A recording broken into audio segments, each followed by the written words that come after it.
सालों की जांच, महीनों की जेल और फिर एक ऐसा फैसला जिसने सबको चौंका दिया। ये कहानी है दिल्ली शराब नीति केस की, जिसमें दिल्ली के सबसे बड़े नेता और देश की सबसे बड़ी जांच एजेंसियां आमने सामने थीं। तो चलिए आज इसी की परतें खोलते हैं और समझते हैं कि ये पूरा मामला आखिर था क्या, एक घोटाला या फिर एक सोची समझी साजिश। इस कहानी के एक सबसे अहम किरदार हैं दिल्ली के पूर्व उप मुख्यमंत्री मनीष सिसोदिया। उन पर जो आरोप लगे उसके बाद उन्होंने करीब 17 महीने यानी पूरे 510 दिन सलाखों के पीछे गुजारे। और फिर कुछ ऐसा हुआ जो इंडियन पॉलिटिक्स की हिस्ट्री में पहले कभी नहीं हुआ था। एक sitting chief minister Arvind Kejriwal, उन्हें गिरफ्तार कर लिया गया और उन्होंने भी लगभग 177 दिन जेल में काटे। सालों की जांच, हाई प्रोफाइल गिरफ्तारियां और एक के बाद एक राजनीतिक बवंडर। और इन सब के बाद दिल्ली की एक अदालत ने एक ऐसा फैसला सुनाया जिसकी शायद किसी ने उम्मीद भी नहीं की थी। कोर्ट ने कहा कि भाई, इस केस में तो ट्रायल शुरू करने लायक सबूत ही नहीं है, और एक झटके में सभी 23 आरोपियों को कर दिया डिस्चार्ज। तो आखिर ये पूरा मामला था क्या? क्या थी ये पॉलिसी जिस पर इतना बड़ा बवाल हो गया? इसे समझने के लिए चलिए थोड़ा टाइम में पीछे चलते हैं, साल 2021 में।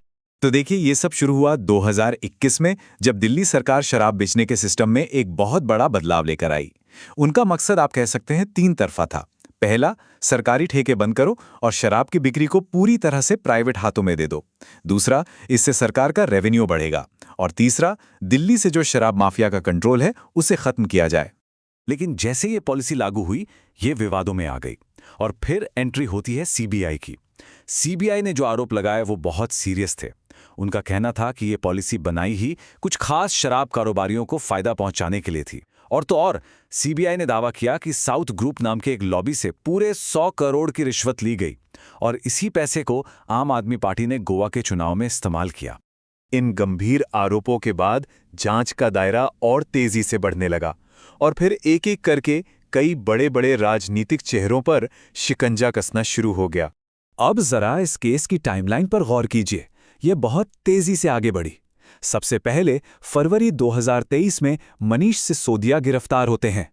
फिर 1 साल बाद मार्च 2024 में तेलंगाना की नेता के कविता को अरेस्ट किया जाता है। और फिर उसी महीने कुछ ऐसा हुआ जिसने पूरे देश की राजनीति में हलचल मचा दी।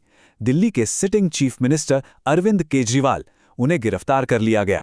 तो यहीं पर सबसे बड़ा सवाल उठता है, जब आरोप इतने गंभीर थे, गिरफ्तारियां इतनी हाई प्रोफाइल थीं, तो फिर आखिर ऐसा क्या हुआ कि अदालत ने इस केस को ट्रायल शुरू होने से पहले ही खारिज कर दिया? तो कोर्ट ने आखिर कहा क्या, ये समझना बहुत जरूरी है।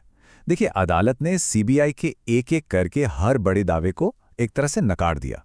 सीबीआई ने कहा कि ये एक बहुत बड़ी साजिश थी, तो कोर्ट ने कहा हमें तो कोई बड़ी साजिश या क्रिमिनल इंटेंट नहीं दिखा।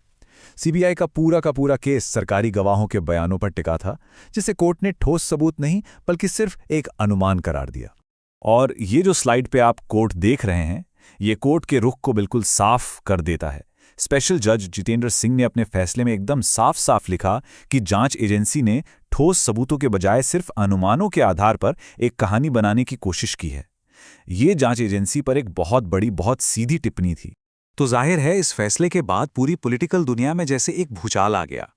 अब सवाल ये है कि आगे क्या ये केस यहीं पर खत्म हो गया है? फैसले के आते ही रिएक्शंस की बाढ़ आ गई। आम आदमी पार्टी ने इसे सत्य की जीत बताया और कहा कि ये उन्हें खत्म करने की एक राजनीतिक साजिश थी। दूसरी तरफ बीजेपी का कहना था कि ये कोई फाइनल फैसला नहीं है और जांच जारी रहनी चाहिए। और इसी बीच सीबीआई ने भी अपना स्टैंड क्लियर कर दिया कि वो इस फैसले को दिल्ली हाईकोर्ट में चैलेंज करेंगे।